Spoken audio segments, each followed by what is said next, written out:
طب انت ما قلتليش ليه؟ كنت عملت حاجه تانية. وانا هستأذنك ان امي تيجي او لا؟ مش تستأذني يا عمرو، ما هي بتقعد تعيب لي على المحشي لا وهي مش بتعمله بطريقه غير اللي الست انا اللي بعمله هتشكر فيه بيها. وهتشوفي.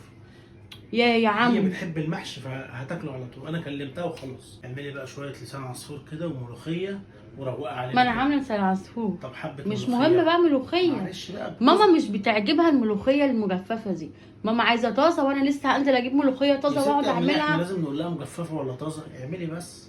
يلا بقى. انت المفروض تقول لي الاول يا عم. انا هنزل اجيبها واجي. منورانا والله يا حاج.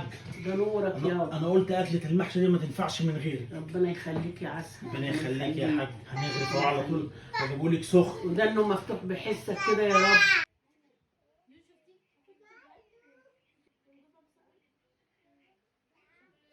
يا حاجه ما بتاكليش ليه؟ كلت يا ابني، ده ايه ده؟ كلت ده المحشي بحاله يعني. عامله كل دي صوابع، الصابع قد كده يسد النفس. يما ولا فيه خضره كتير، ولا فيه قوطه، ولا فيه حاجه، وميع كده وماليش طعم.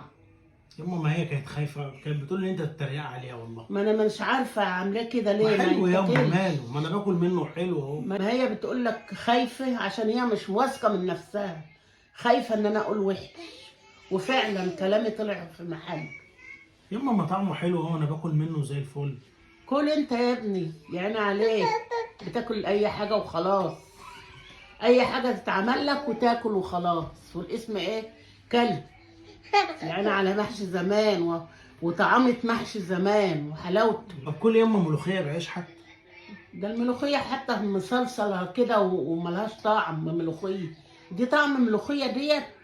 انت يما مفيش حاجه عاجباكي خالص؟ يا خرابه على الملوخيه اللي الواحد بيطبخها والمحشي اللي الواحد بيعمله. يا عيني عليا. طب كل فراخ يما. راحت عليا. والفراخ رخرة. مالها؟ الفرخة عاملاها بحالها. امال هتعملها ايه؟ بتدور عليها تلاقيها بدمه. ما تتاكلش. طب اسكتي بقى يما، اسكتي انت كله مش عاجبك. اسكت يما، يلا اهي اكله وخلاص اتحسبت عليا.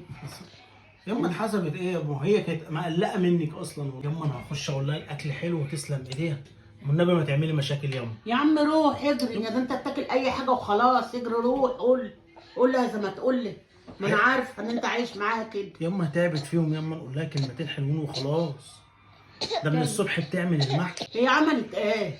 ده حبه محشي الواحد بيعملهم على طول كده وهو بيغسل الغسيل. هو المحشي سهل يما كان عملنا. يخلص الغسيل ويبدا في محشي ويبدا في طبيخنا. انا يما هخش اقول لها كلمتين حلوين والنبي، وانت مش لازم التعليقات دي. يا ماشي؟ اخويا روح انت، روح خلاص انت بقى عديها بقى يما بقى. طبطب عليها اجري.